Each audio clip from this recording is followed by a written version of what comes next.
بەهار بوو فەسڵی زستانم ئەگەر یارم لەگەڵبایە درۆیە گەر گوتوویانە بە خونچێکی بەهار نایە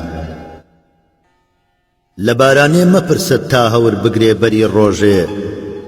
دەبێ بگریم هەتا ڕووی تۆ لەژێر چارشێوی ڕەشدایە هەناسەم لا دەدا ڕووبەند و چارشێوی ڕەشد ئاخر هەور هەرچەندە پڕ بێ کوا حەریفی قودرەتی بایە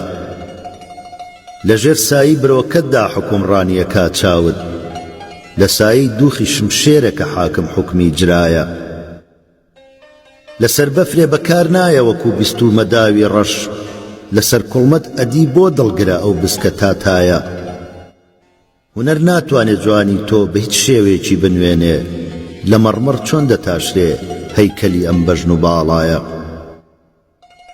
بەڕیشی بۆ زەوە سوژدەی دەبەم من بۆ جەمالی تۆ ئەدی بۆچی دەیانگوت دار کە پیر بوو تازە دانایە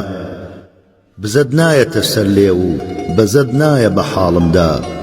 ئەگەر چی زۆر لە مێش ساڵە لە دوو دەخشێم وەکو سایە دەزانی بۆچی من هێندە پەرێشان و خەفەتبارم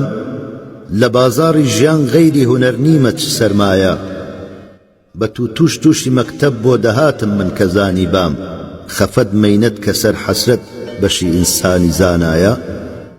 لەگەڵ چارە ڕەشی و دوورە بەشی و نەکبەت دەبێ هەڵکەم لە مێژە چارە نووسی شاعرانی کوردی هەروایە